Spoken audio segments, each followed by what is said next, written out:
국내 최초로 대학원의 부동산 개발자 과정과 중개업자 사전 교육 과정을 개설한 부동산 학자 이석재 교수.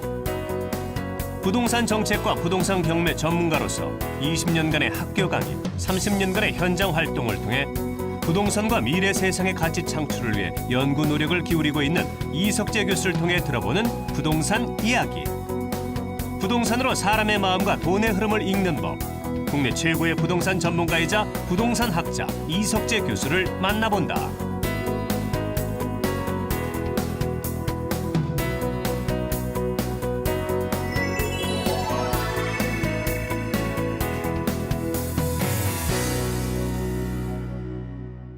안녕하세요. 이재만의 성공 스토리 만남 변호사 이재만입니다.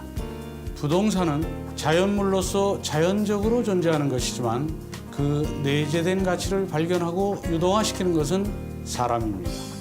이러한 부동산 분야를 학문적으로 연구하고 부동산에 대한 올바른 관점을 제시하는 분이 있습니다. 명지대 대학원 부동산학과 이석재 교수를 함께 만나보시죠.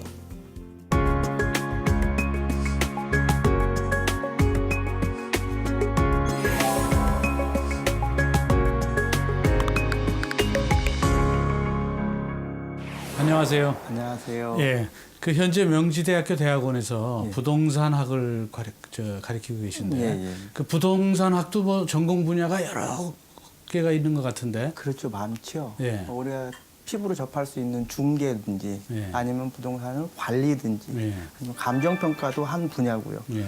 요즘 들어서는 풍수지리까지도 예. 부동산의 한 분야로 들어와 있습니다. 그럼 주로 주된 연구 분야 어느 쪽인가요? 저는 이제 부동산 학부부터 석사, 박사를 이렇게 전공하다 보니까 정책 또 하나는 이제 제가 실무 쪽에 이제 관심이 많았던 경매 예. 이쪽을 주로 이제 강의를 많이 하고 있습니다. 예. 지금 부동산을 오래 연구한 학자로서 네. 부동산을 한마디로 정의한다면 어떻게 정의하시겠어요? 부동산은 애인이다 라고 정의하면 될까요? 이유는 여자하고 집은 가꾸기 나름이다 라는 말이 있습니다. 그러듯이 제가 사랑해주고 사랑해주는 만큼 그게 더 가치로워지는 겁니다. 그 이유는 부동산 가격이 왜 오르고 내리느냐라는 그 의미에서 집중 가격이라는 게 있습니다.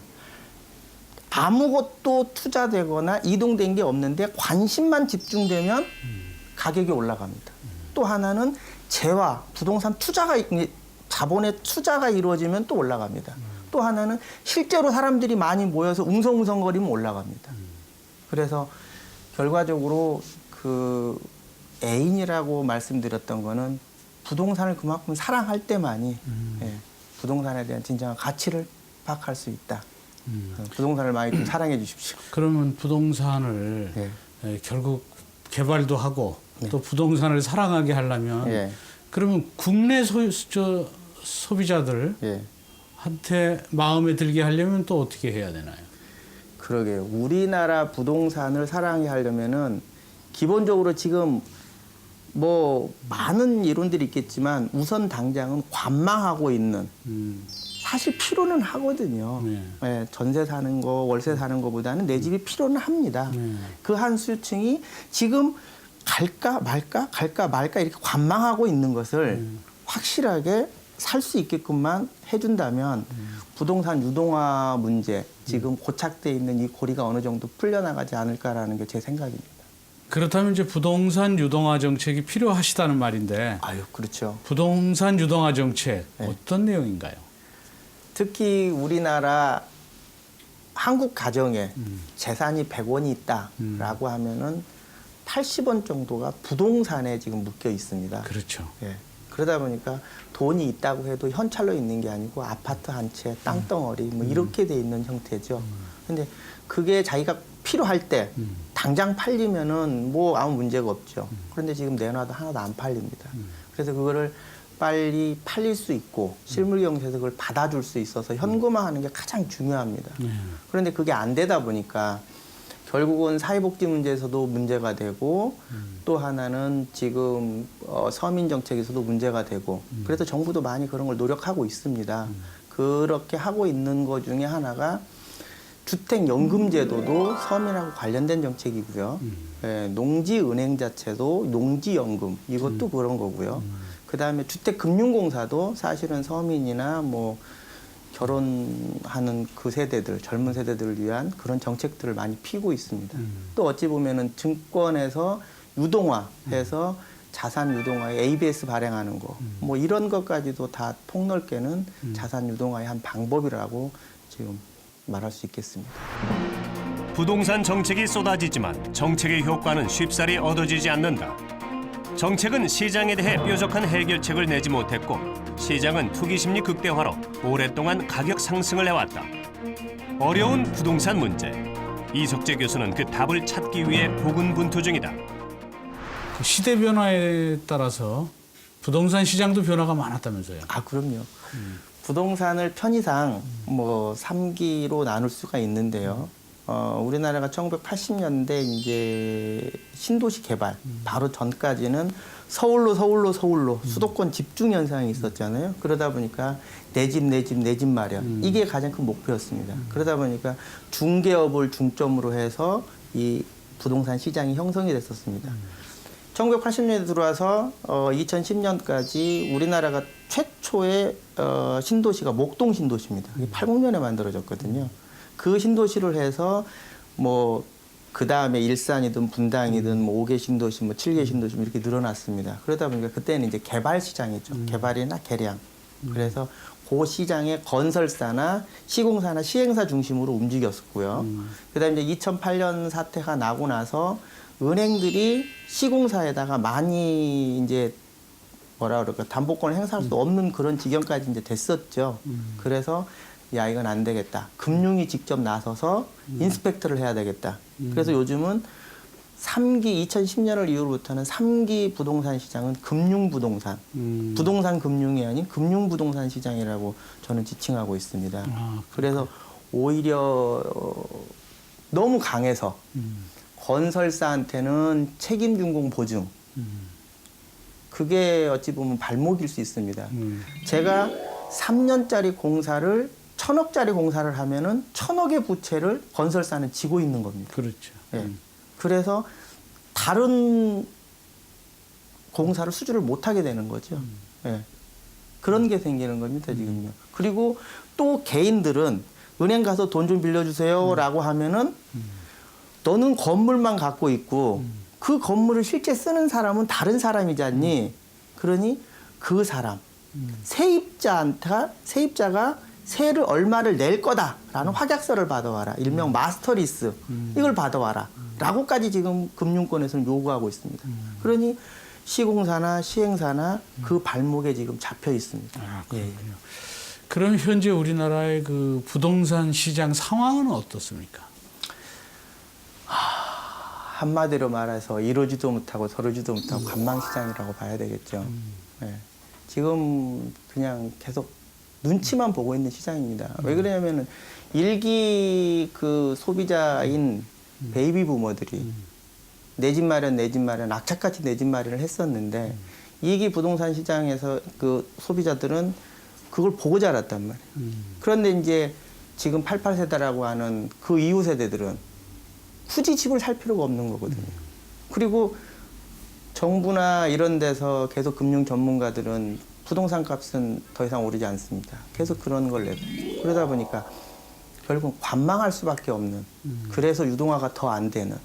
또 그게 유동화가 더 안 되니까 또 관망할 수밖에 없는. 그냥 악순환의 고리로 빠져 있다고 봅니다. 예전에는 이제 부동산을 사면 예. 이게 계속적으로 상승되니까 그렇죠. 어떤 장밋빛 전망이 있었잖아요. 그렇죠. 이제 그게 안 되니까 이제 이런 그렇죠. 문제가 생겼는데 예. 그게 문제점이라면 예. 그럼 어떤 해결책이 있을까요? 가장 좋은 해결책이야 그 모두에서 설명드렸지만 실물 경제가 회복하는 거겠죠. 서민들의 주머니가 두둑해야 되겠죠. 이러려면은 일자리가 만들어져야 되고요. 일자리가 만들어지려면 우리나라는 수출하는 나라니까 수출이 잘 돼야 되고요.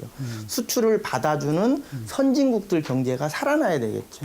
네. 그런데 그게 안 되다 보니까 지금 우리나라 더 안 돌아가는 그런 상황이죠. 그래도 우리나라는 지금 아주 좋은 상황입니다. 경제가 외국에 비하면.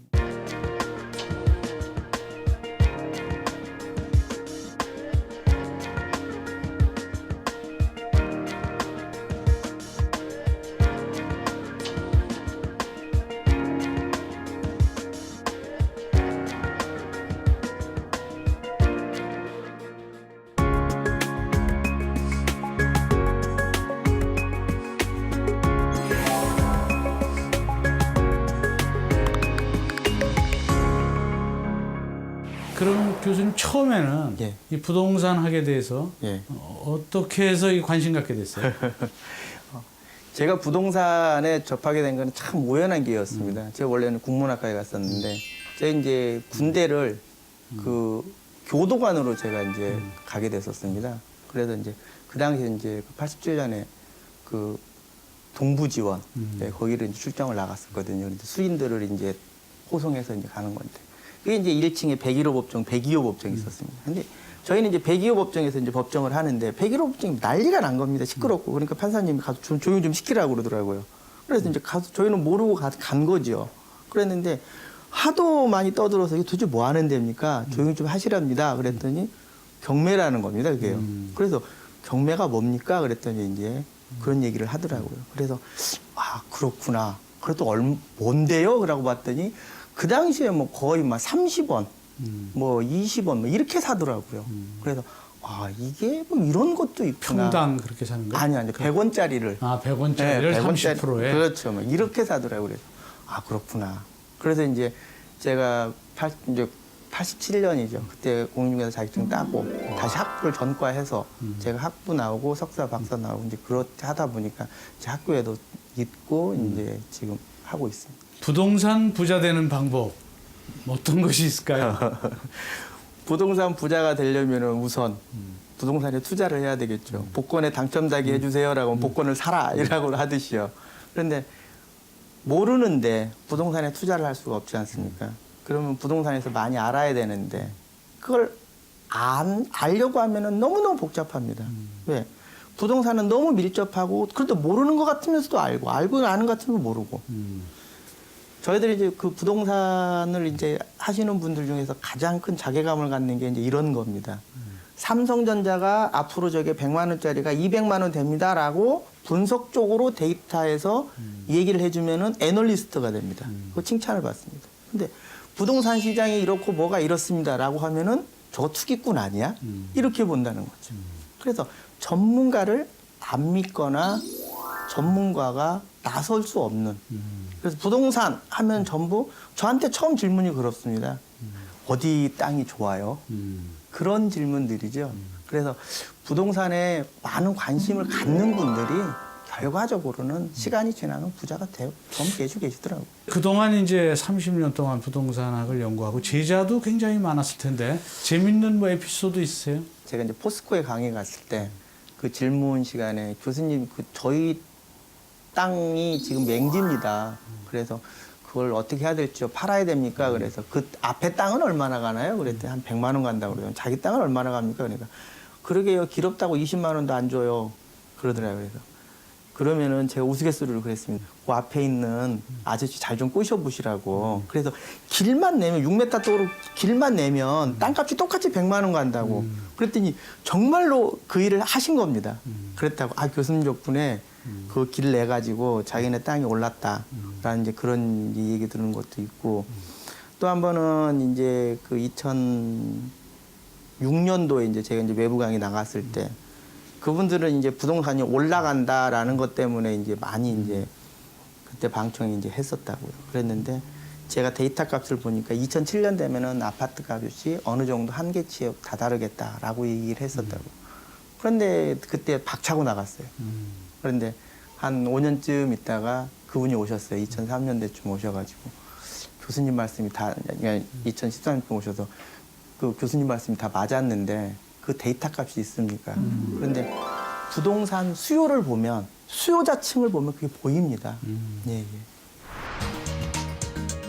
부동산 문제의 근본적 해결을 위해서는 약 1,000만 명에 이르는 베이비붐 세대의 부동산 소유 경향에 대한 특성과 이를 이용해 이익을 보려는 국내 유통자금의 80% 이상을 소유한 자본과 투기 세력의 욕심을 파악하는 것이 급선무다. 부동산학을 오래 연구하다 보면 이제 부동산 수요층의 마음을 읽을 수 있다고 네, 이제 네. 아까 얘기를 했는데 대체적으로 그런 마음들이 보이나요? 이 부동산을 보이죠. 대하는 태도들 보면 보이는 말이죠. 보이죠. 부동산 수요층이라고 하면은 자기가 정말 고향 산천을 가장 우리나라 사람들은 많이 치고 있습니다. 전라도 사람은 경상도에 절대 땅 안 삽니다. 아, 그래요? 경상도 사람은 전라도 사람 땅 안 삽니다. 그리고 이왕이면 자기 고향에 살려고 하지. 그러면 그 고향 사람들 안 위에는 그 고향 땅은 사실은 좀 힘듭니다. 사실은 수요자층을 찾기가요. 경기도 정도야 뭐 관계 없습니다. 그리고 이게 그 수요자 자체가 과연 어떻게 형성돼 있냐는 거는 보면은 성질이 급하신 분도 계시고 느긋하신 분도 계시고 자기가 해박한 전문 지식으로 하고 그리고 자금 여유가 있느냐 자금 여유가 없느냐 이런 거에 대해서 그 수요자 욕구가 다 다릅니다. 그래서 그 땅도 전부 다릅니다. 네. 그래서 그 수요자의 마음 그분이 왜 필요한지 그걸 여쭤보면은 부동산이 보입니다. 아, 그렇군요. 정권이 바뀔 때마다 이제 부동산 정책도 바뀌곤 하는데 예, 예. 요즘 부동산 정책 어떻게 생각하세요? 요즘 부동산 정책은 시장을 살려내는 정책입니다. 그러니까 노무현 대통령 정부 때 가장 크게 부동산 수요를 억제하는 정책으로 세 가지를 했었습니다. 개발이익 환수제, 분양가 상한제, DTI LTV. 이걸 했었는데 이번에 풀어진 게 두 개가 풀렸습니다. 시장을 살려내고자. 그렇다고 해서 LTV나 DTA까지 풀어주면 천조 되는 가계부채가 폭발적으로 늘어나면 감당 안 된다. 그래서 이건 결국 못 풀었죠. 그래서 정책은 참 난감합니다. 이유는 부동산하고 실질적으로 공급되는 그 상황에서 2년에서 3년간, 최소 2년에서 3년간은 시간 갭이 있습니다. 결혼이 갑자기 막 해서 집 주사요, 집 주세요를 하다 보면 집을 줘야지 줄 거 아닙니까? 그러면 계획부터 집을 지어서 공급할 때까지 3년 걸립니다. 그러니까 이 아우성치는 시장하고 정책의 답이 나오는 시장하고는 괴리가 있을 수밖에 없습니다. 시간적 괴리가.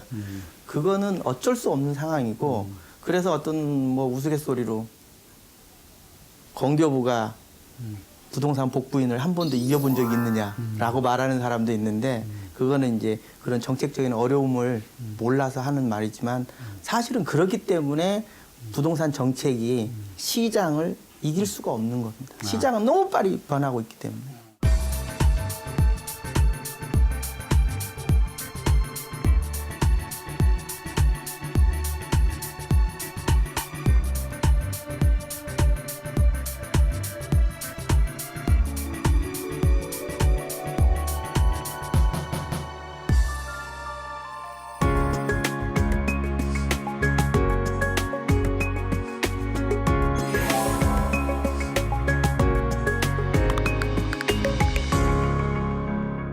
부동산 분야 외에 뭐 부동산도 우리의 미래 가치지만 그 미래 가치에 대해서 관심을 많이 갖고 계시다고 하던데. 그렇죠. UN 미래 포럼에서 저번에 발표한 그 논문에 보면 10년 내에 없어질 직업에 부동산 중개업이 끼어 있습니다. 거기에는 법무사도 끼어 있고 세무사, 은행도 있었습니다. 전문대학도 있었습니다. 왜냐하면 하버드 대학 이런 데 지금 유튜브에 다 올라와 있습니다. 그래서 미래 가치는 분명히 부동산에서 다시 안 되는 쪽에 있는 부동산에서 찾아내야 될 하나의 섹터다라고 생각을 해서 저는 그쪽에 지금 연구를 지금 몰두하고 있습니다. 현재 미래가치전략연구소도 열고 계신데 주로 네. 어떤 일을 하고 계시나요? 제 전공이 부동산학이니까 결국은 부동산에 관련된 거죠. 일례를 하나 들어볼까요? 저번 주에 횡성에 임야 100만 평짜리가 낙찰이 됐습니다. 근데 그게 은행에서 얼마를 잡아줬냐면 100억을 잡아줬습니다. 그러니까 은행이 청구할 채권이 100억이었습니다. 공시가가 40억입니다. 근데 그게 낙찰이 5억 2천에 됐습니다. 그러면 자기가 일반 법인에다가 자산으로서 출연하겠다 하면은 100억이 되는 겁니다. 정부하고 관계해서 어떠한 금액을 논한다 그러면은 공시지가 40억이 되는 겁니다. 이번에 낙찰된 건 5억 2천이고요. 그런데 그걸 그렇게만 보지 말고 그 100만 평을 어떻게 활용할 거냐라는 면에서 본다 그러면 독일의 가장 인기 있는 직업 1위가 산림감시원입니다. 100만 평, 그 산림감시원 될 수 있습니다. 휴학님도 될 수 있습니다. 임산물 다 될 수 있습니다. 펜션도 될 수 있고 뭐도 될 수 있습니다. 그리고 그걸 더 경제적으로 풀기 위해서 목장을 만들겠다. 그러면 현재 그 회배당 공시지가가 1,020원이었습니다. 그게 그 근처는 얼마냐면은 회배당 2만 원 정도 가고 있습니다. 그럼 5만 원, 6만 원이 간다는 얘기죠. 이게 이렇게 뛰는 겁니다. 그래서 눈에 많이 알면 알수록 이게 보인다는 거죠. 활용 가치는 무궁무진합니다. 사람들이 무엇을 원하는지 그 흐름에 따라 정책을 이끌어 나가면 경제 생활의 근본인 부동산 시장도 영원히 부흥할 것이다. 이제는 부동산을 단순히 투기로 보지만 말고 거대한 자본을 움직이는 세계적인 산업으로 바라볼 필요가 있다. 그 보통 이제 부동산 그러면 이제 우리나라에서는 그 후손들한테 좀 물려주려는 그런 경향들이 있죠. 예. 우리나라의 부동산의 미래는 어떻게 보시나요? 우리나라 부동산 미래는 뭐 그렇게 나쁘지도 않고 좋지도 않습니다. 그 이유는 뭐냐면 좋은 쪽으로 간다 그러면은 한정된 토지에 높은 인구 밀도. 그래서 수요자층이 많이 있다는 거죠. 대기 수요자층은. 하지만 너무 고평가돼 있다는 거죠. 그렇기 때문에 투자를 미루게 되는 거죠. 투자 수요층이 글로벌화되면서 되게 똑똑해지고 현명해졌다라고 저는 파악을 합니다. 1세대 소비자층은 일단은 내 집 마련이었습니다. 서울로. 2세대 소비자층은 전월세 살고 즐기자는 거였거든요. 3세대 소비자층은 내가 굳이 한국에 살아야 되느냐, 서울에 있어야 되느냐, 다 외국도 충분히 가능하다. 왜 유학들 다 갔다 왔으니까 그들은 아주 자유롭습니다. 아, 그러네. 예, 그렇기 때문에 굳이 이렇게 고평가돼 있는, 더 이상 오를 것 같지 않는 저걸 왜 사야 되느냐. 이제 그런 개념에서 계속 멘트도 나오고 그런 개념에서 파악을 하면 이게 너무 올라가지도 못하고 그렇다고 해서 떨어지도 못하고 정체돼 있다. 예, 하지만 한국의 그 부동산 시장 자체가 결코 어둡지만은 않다. 예. 왜? 더 밝은 생각을 해드린다면 한국이 지금 우리나라면 5천만, 통일이 됐을 때 한 3천만, 일본이나 이렇게 외국에 있을 때 한 1,000만, 그 다음에 한국을 좋아하는 친한파가 1,000만이 되면 1억의 수도가 서울이 되는 겁니다. 그렇게 되면 서울 갖고는 안 되죠. 그러면 파주, 해주 뭐 이렇게 다 올라가야 됩니다.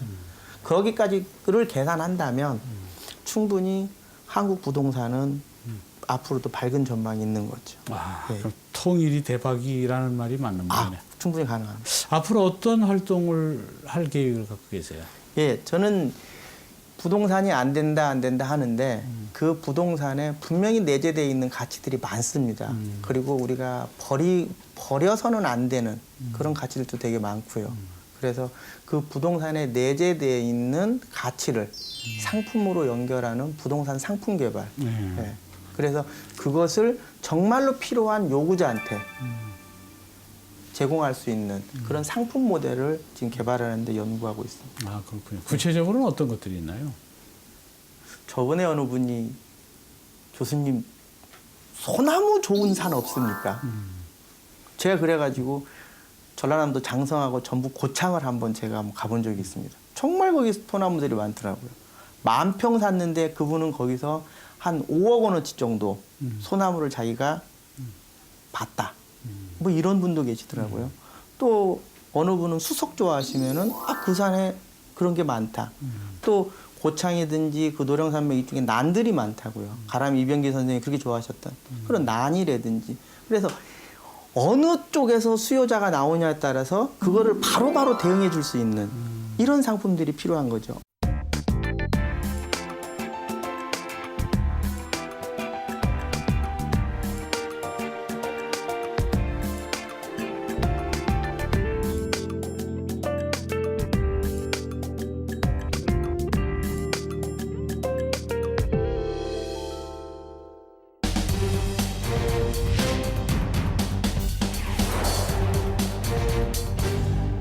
그동안 이제 읽으셨던 책 중에서 시청자분들에게 소개해주고 싶은 책이 있다면 어떤 책이 있을까요?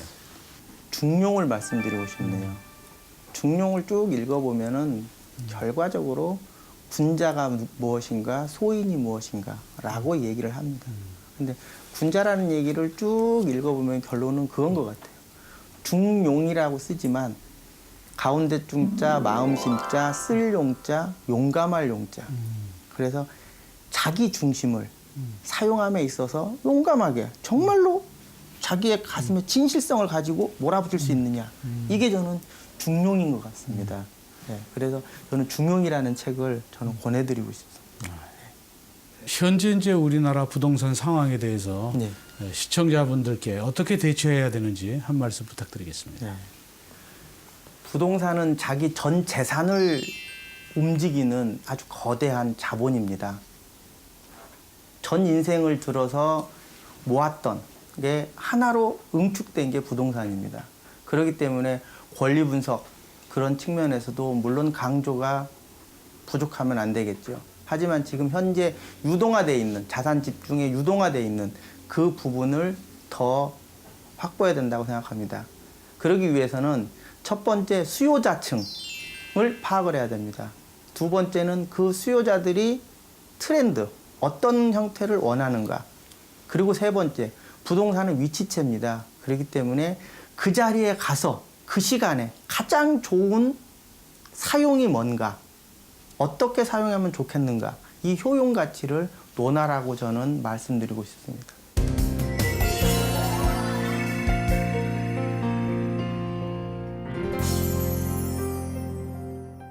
오늘 성공 스토리 만남은 이석재 부동산학과 교수와 함께했습니다.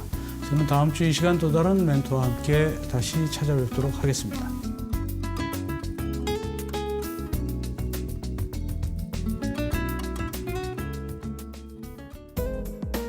부의 원천인 부동산을 학문으로 연구하고 후학을 양성하며 올바르고 건전한 부동산 정책과 시장 형성을 위해 노력해온 국내 최고의 부동산학 전문가 이석재 교수.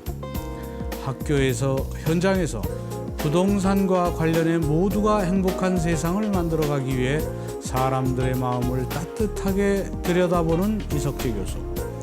부동산학을 넘어 다가올 미래를 가치롭게 하기 위해 경주하는 이석재 교수의 노력이 앞으로 더욱 빛을 발하기를 기대합니다.